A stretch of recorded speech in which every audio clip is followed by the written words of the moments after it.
DM news Gujarati.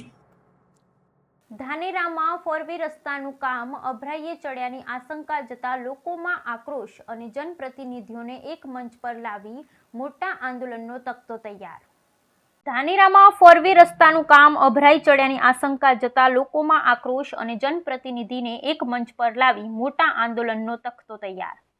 થોડાક વર્ષો પહેલા કેન્દ્રીય મંત્રીની ગડકરીએ ડીસા ધાનેરા ફોરવે માટે 500 કરોડની જાહેરાત કરી હતી, પણ જે તે કામ પ્રગતિમાં ન આવતા લોકોને આશંકા ગઈ કે ધાનેરાનો ફોરવે છીનવાઈ ગયો છે, જે ફરીથી અપાય એ માટે દરેક પક્ષના આગેવાનોને સાથે લાવીને એક મંચ પરથી ફોરવેની માંગણી કરવા મોટું આંદોલન કરવામાં આવશે, જેના ભાગરૂપે અલગ અલગ વિવિધ સંગઠનોએ મીટિંગનો દોર શરૂ કર્યો છે।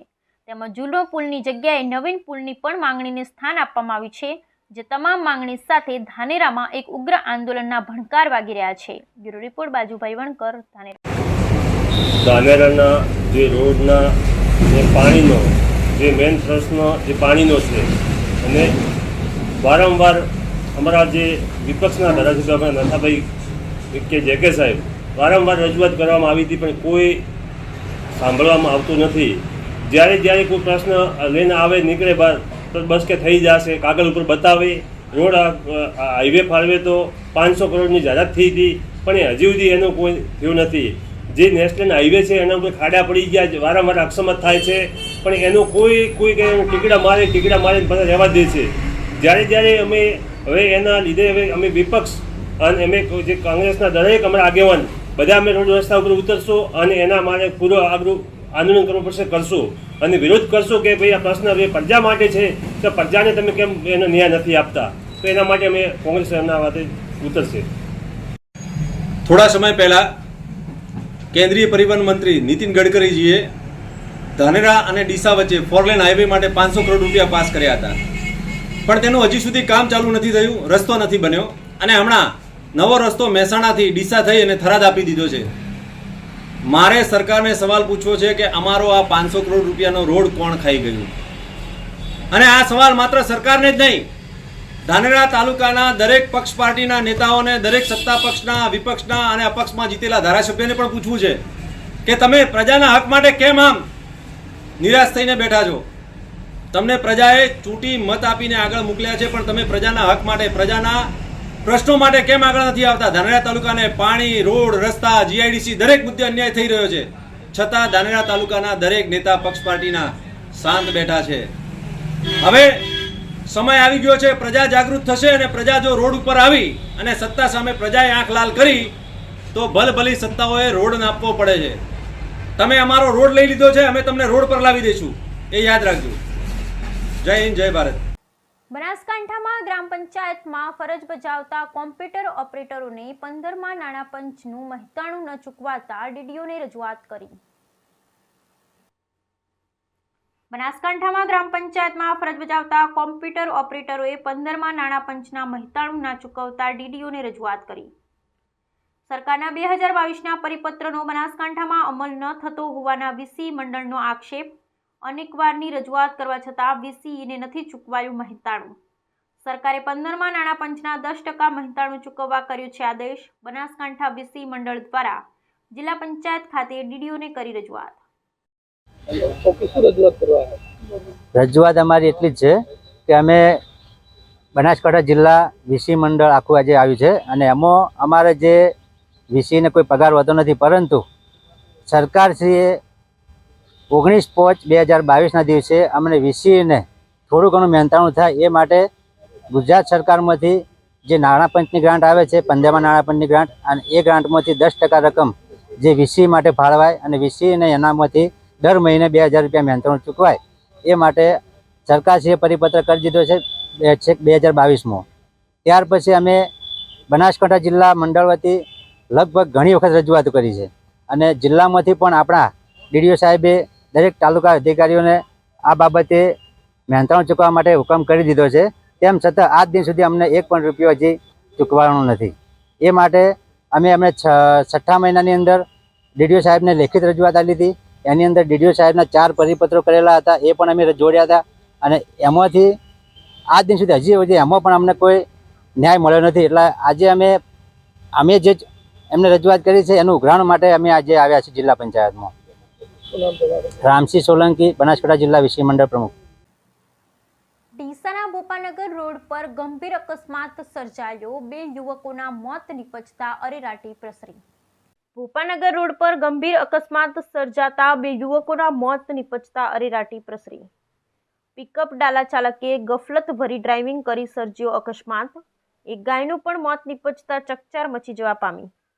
દક્ષિણ પોલીસ સ્ટેશનના પીઆઈ સહિત પોલીસ સ્ટાફ ઘટના સ્થળે પહોંચી તપાસ હાથ ધરી.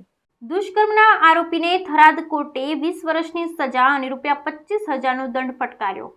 દુષ્કર્મનો ભોગ બનનાર સગીરાને 7 લાખ ચૂકવવાનો હુકમ કરાવો.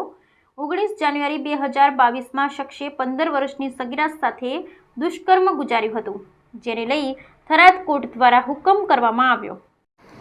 આ કેસની હકીકત એવી છે કે ભોગ બનનાર અને આરોપી સુરેન્દ્ર પરસારામ ધોબી એ સુરત રહેતો હતો અને બંને જણ વચ્ચે ફેસબુકના માધ્યમથી હાલના સાંપ્રત ઘટનાઓ જે મોબાઈલની જે બને છે એ અનુસાર એ બંને જણા મિત્રો થયા તેવી હકીકત કાગળો ઉપરથી ફલિત થતી હતી અને એ અનુસંધાને એ મિત્રને મળવા માટે થરાદ તાલુકાના એક ગામમાં આવેલ અને ત્યાં ભોગ બનનાર ઉપર આરોપી સુરેન્દ્ર પરસારામ ધોબીએ બળાત્કાર સંભોગ કરેલો, જે અનુસંધાને થરાદ પોલીસ સ્ટેશનની અંદર ગુનો રજીસ્ટર કરવામાં આવેલો અને તપાસના અંતે ચાર્જશીટ થયેલો અને સ્પેશિયલ પોક્સો કેસ નંબર 45/2022થી અત્રેની અદાલતમાં સત્ર ન્યાયાધીશ શ્રી RM શર્મા સાહેબે આજરોજ આરોપીને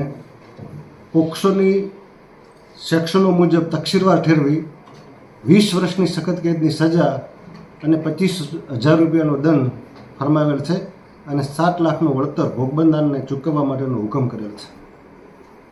થરાદની મુખ્ય નર્મદા નહેર ઢીમા પુલ નજીકથી વાવ તાલુકાના ખરડોલ ગામની મહિલાનો મૃતદેહ મળી આવ્યો. થરાદ મુખ્ય નર્મદા નહેર ઢીમા પુલ નજીકથી વાવના ખરડોલ ગામની મહિલાનો મૃતદેહ મળી આવ્યો. થરાદની મુખ્ય નર્મદા નહેર ઢીમા પુલ નજીક મહિલાએ ઝંપલાવ્યું હોવાનું કોઈ રાહદારીને નજરે પડતા નગરપાલિકા ફાયર બ્રિગેડને જાણ કરવામાં આવતા પાલિકા ફાયર બ્રિગેડની ટીમ ઘટના સ્થળે પહોંચી નહેરના પાણીમાં શોધખોળ હાથ ધરી મહિલાનો મૃતદેહ બહાર કાઢી થરાદ પોલીસને જાણ કરવામાં આવી હતી. આથી પોલીસ ઘટના સ્થળે પહોંચી મૃતક મહિલાની ઓળખ કરવાના પ્રયાસો હાથ ધરવામાં આવ્યા. મૃતક મહિલા ખરડોલ તાલુકો વાવ હોવાનું જણાવતા મળતા પરિવારનો સંપર્ક કરતા મૃતક મહિલાનો પરિવાર ઘટના સ્થળે દોડી આવતા મૃતદેહ પરિવારને સોંપવામાં આવ્યો હતો.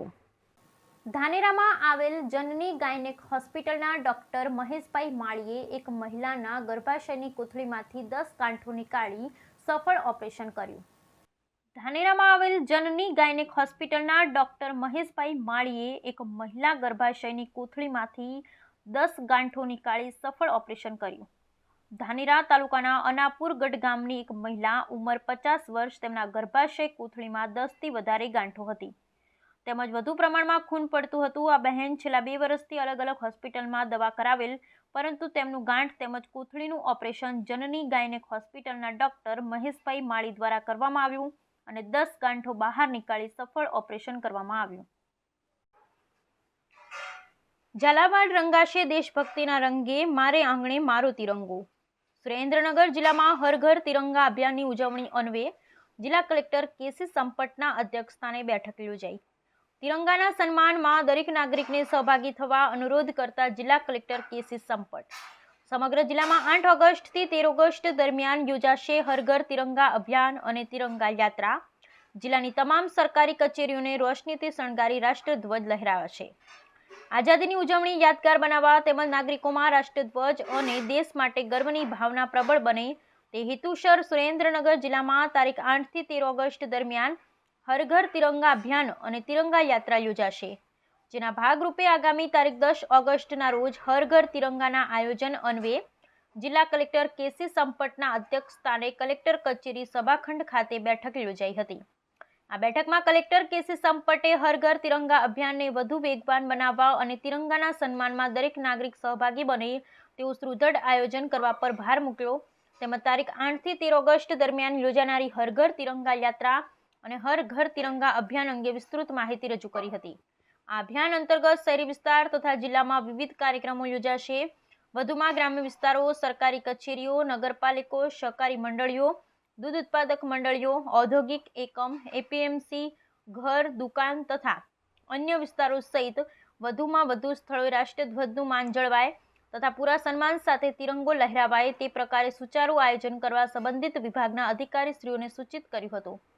આ ઉજવણી અંતર્ગત તાલુકા અને જિલ્લા કક્ષાએ તિરંગા યાત્રા યોજાશે. જિલ્લામાં સવારે 9 કલાકે MP શાહ આર્ટ્સ કોલેજથી જવાહર પોલીસ પરેડ ગ્રાઉન્ડ સુધી જિલ્લા કક્ષાની તિરંગા યાત્રા યોજાશે, જેમાં શાળાના બાળકો, કોલેજના વિદ્યાર્થીઓ, લોકનૃત્યના કલાકારો, સામાજિક સંસ્થાઓ જોડાશે. તિરંગા યાત્રામાં મોટી સંખ્યામાં ઝાલાવાડ વાસીઓને જોડાઈ દેશભક્તિની ભાવનાને વધુ બળવંતર બનાવવા જિલ્લા કલેક્ટર શ્રી દ્વારા અનુરોધ કરવામાં આવ્યો છે. આ ઉપરાંત હર ઘર તિરંગા અભિયાન અંતર્ગત જિલ્લાની તમામ શાળાઓમાં નિબંધ, ચિત્ર, રંગોળી અને દેશભક્તિના ગીતોની સ્પર્ધા યોજવામાં આવશે. આ ઉપરાંત ગ્રામ્ય કક્ષાએ લોકજાગૃતિના કાર્યક્રમો અને નાટકો પણ યોજાશે. આ બેઠકમાં લીંબડી ધારાસભ્ય કિરીટસિંહ રાણા, નિવાસી અધિક કલેક્ટર RK ઓઝા, તમામ પ્રાંત અધિકારીઓ, મામલતદારો, તાલુકા વિકાસ અધિકારીશ્રીઓ અને વિવિધ સામાજિક સંસ્થાના પ્રતિનિધિઓ તેમજ વહીવટી તંત્રના સંબંધિત વિભાગના અધિકારી અને કર્મચારીઓ ઉપસ્થિત રહ્યા હતા.